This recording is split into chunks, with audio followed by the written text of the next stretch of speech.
Hey there. So today I wanted to bring on Skye Barbour, who has been working with me inside the podcast agency. We've consulted and produced her brand new show, which is Full Freedom for Entrepreneurs. And I wanted to give you a bit of an insight into behind the scenes of what it's like working with us and what that process is like for an entrepreneur who is an expert in their own field when they decide that they're going to get that message out to the world. So hello, Skye. How are you? Hello. Really well. Thank you so much for having me.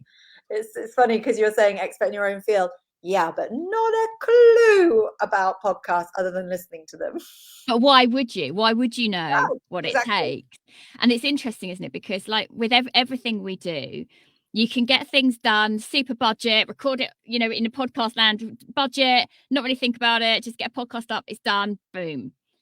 But actually you don't then get the results that when you work with someone who really understands this field, who understands how to use it for business, how understands how to really launch a show as well, it's a completely different experience.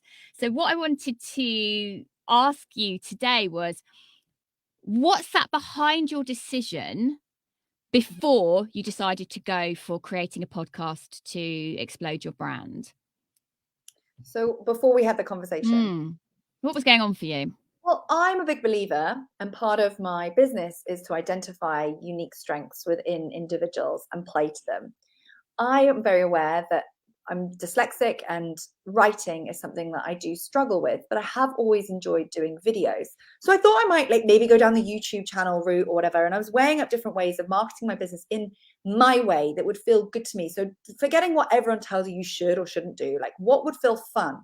Mm. I thought YouTube would be great because you're on camera and you just got to talk, but the pressure of like getting it ready, organizing my office, making the set look good, it was too many barriers to me getting it to actually happen. And then I thought, what else do I love doing? I love speaking. Like that comes pretty naturally to me. And one of the things that I had really been influenced by to start my own business had been listening and connecting with individuals on podcasts.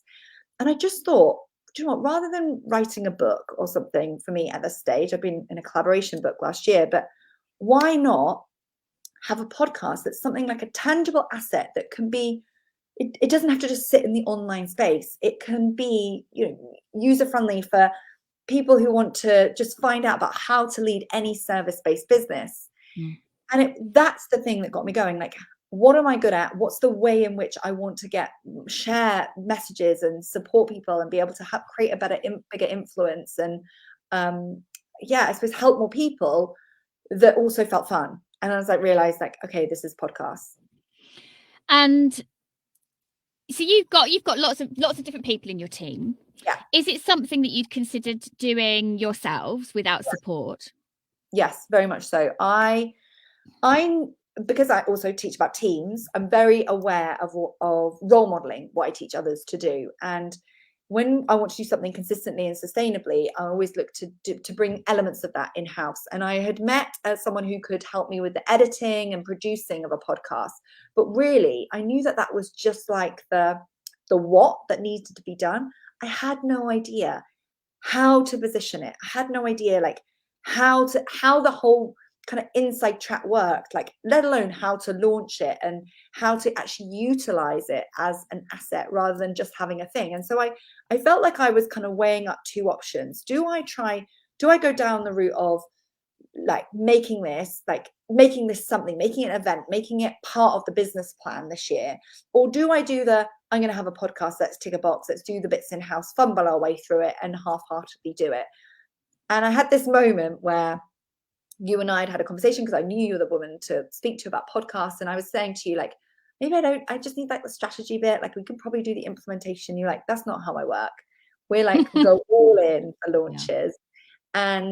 And now I get it. Having been part of it, I absolutely understand it. And what it's also doing, because we're going to bring it back in-house after the launch period, is you've set the bar for the standards. We've learned so much from you and your team in order to continue the professionalism and the great sound quality, etc. So at that time, we'd had the conversation about, well, this is what I do offer. So you're all in on this package or not? And I went away and thought about it overnight. And I woke up with this like, honestly, I'm not even that spiritual, but I woke up like bolt upright and I just shouted yes. And it was so bizarre, so bizarre. But I felt more than anything I had been feeling for ages, like this huge pull that I had to do a podcast, and then I had to do it through you. And then that was a no-brainer. And so we launched the podcast Monday morning at 7 a.m. And as we're recording this, we're now Thursday lunchtime. Mhm. Talk us through about what's happened for you this week. It's been an incredible week. I honestly didn't know what to expect. You kept saying, oh, you might have wobbles and it's going to be really overwhelming with support. And, and I hoped that that would be the case and that we're going to chart and all this stuff. But there was part of me that's really competitive. That's like, yes, we're going to do all of these things. It's going to be fantastic. And then there's a part of me, the critical voice comes up and be like, keep your hopes down, underestimate, overexceed, like play it all down. But we decided to go all in this week as much as possible with getting it noticed, getting people rallying around the podcast, getting it listened to. And it's been absolutely phenomenal. We had a bit of a break whereby I recorded the recordings a while ago. So listening to it, hearing it so beautifully edited, feeling so proud of what I was putting out to the world, both in terms of content and also the way in which the content was set up through the consulting side of the agency, as well as the done for you, like this is a full episode, let's go, which is amazing. And then the response, I think we've had at this point 76 5-star reviews on Apple, plus so many people that's been listening on Spotify, so many people messaging me, emailing me, family, people that I haven't spoken to in ages, people are just talking about this podcast and how they're sharing it with other people and how it's so helpful and what it means to them is just like awe-inspiring. And I keep thinking like ego, stay in check, but it's really one of those moments when you're like, freaking heck, this is what all this hard work and this business has been doing, like building up towards, is to get this message to a broader audience. And it's made me think more than ever I have to put myself outside my comfort zone and get this message heard to more people, because it is so important and game changing. Well, that's what we talk about. I mean, my message is very much about getting visible, amplifying your message, because that's really when you can make a difference to people. You can have your impact in the world. And I see what we're doing is we help you get louder so that you can reach many more people, touch many more lives, and that ripple effect happens. And ultimately people's lives get better, because that's very much what your message is about. And whatever owner podcaster comes with us, that's always our intention. So we do quite a lot of work, not only in the calls that we have and on the production side, but also the research we do to make sure that any ideas you guys bring to the table, we know are going to work in the best way. So there's a clarity piece, isn't there? So we work really at the beginning looking at, well, what's your intention for this show? What do you want to be known for? Who do you want to support? And is the message quite right for them? Like, is that something they're ready to hear? Absolutely. And I've got this, like, when I'm feeling nervous about something, I just can't make a decision. And you're quite decisive. I am. It worked brilliantly, because I'd come in being like, I don't know. I mean, I know who this is for, but I don't know what it's called. I don't know how to position it. I don't know who the competitors are. And you were like, right, this is what we do. This is how it is. This is what I think it should be called. Like, and obviously I had a steer on those things, and you gave me a realm of options. But instead of me just sitting and waiting for it to like land on my lap, it was very proactive. And all of a sudden, so many of the bits that I would have stumbled across, like, what is the intro? What is the outro? You just got it done. And so it is. And the team and I have said, working with you honestly has just been so smooth and absolutely, what's the word I'm looking for, streamlined, like so easy, considering actually we had some bumps. I had unfortunately a family bereavement, so we had to move the dates, we had change, we've had Christmas in between, like lots of stuff's been going on, and yet it's seamless. It's felt effortless. Oh, that's really nice to hear. Thank you. And now it's early days. We managed to get you into some pretty heavy hitting charts this week. Yeah. And what I always say about charts is they're great. They're like those glory moments of, oh my God, it's like top of the pops when you were a kid. And on the one hand, they're really important when you're launching, I think, to just get more attention right out of the gate. What's it been like for you to see yourself alongside some of those heavy hitters in the top 20 in business in the UK? Yeah, I mean, slightly unbelievable in that, like, is this really real? Like, what does this mean? And I remember saying to you, I'm like, what is this? I mean, is this good? Like, I don't really Mm-hmm. know what I could have hoped for in the benchmarks. And, you know, I'm very aware that charts and like numbers can be like vanity metrics. Mm-hmm. But I mean, who doesn't want a top 10 entrepreneurial and a top 20 business podcast? I mean, that's what we achieved this week. But it was incredible. What's also incredible is to see like we charted pretty early on Monday. By Monday lunchtime, we were in the top 20, and it's staying there. It stayed there this week. And that to me just was incredible. Like obviously people listening to the other episodes and the way, in fact, you teach the launch, just allowing people to continue to absorb and this build listening to this podcast as part of their routine and weekly inspiration. So how do you see this working for your business going forward? Because it's all very well, we get the launch done, and then what happens? How are you planning to use this for bringing clients into your world?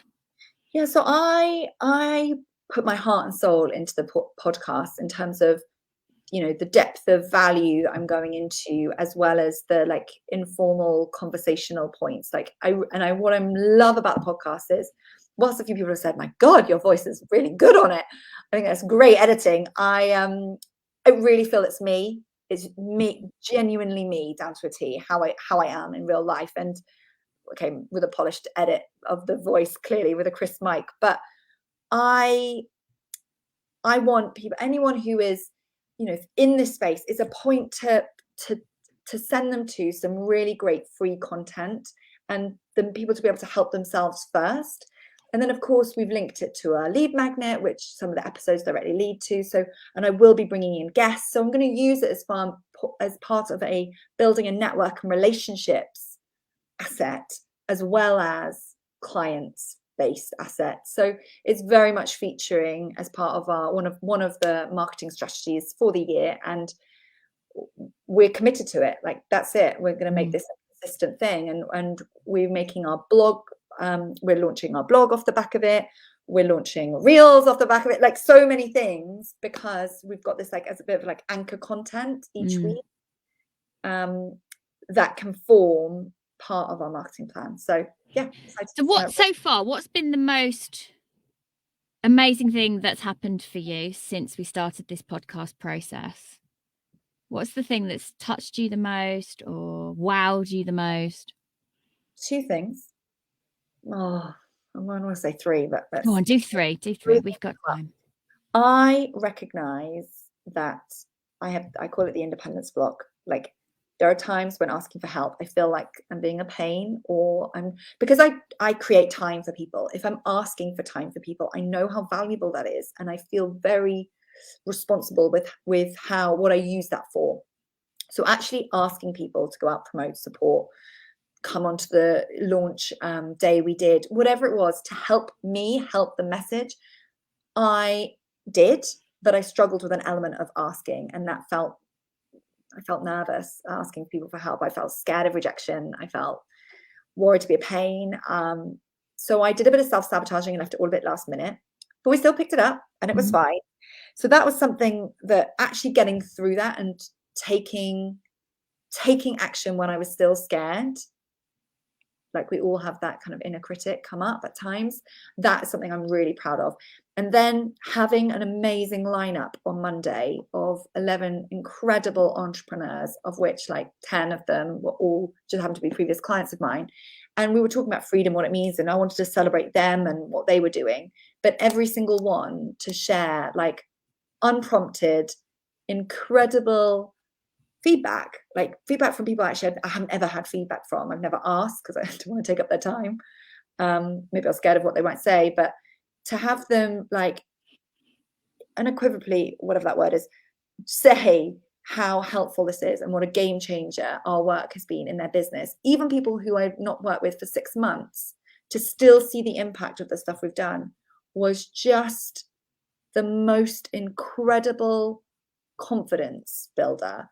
And it just highlighted to me like, oh, the podcast is brilliant because it's going to help me spread this message. And this mission is so needed. So any of those times I have that like inner critical voice come up and have a little chat to me, I've got to remember and capture and bottle those comments and moments, because they were from the heart, and this business changes lives. Amazing. Well, huge congratulations, Skye, this week. And I'm a bit of a hard taskmaster during launch week. So normally by the time we get you to come and join me, people are quite tired. So I hope you rest up after this launch, and I hope that you found that it's been worth it. Uh, And good luck, just good luck with the rest of the show, and growing it from here on in. And if you're watching this, then please go and listen to Full Freedom for Entrepreneurs, the brand new top charting show by Skye Barbour. So thank you so much today, Skye. Not at all. Thank you for having me.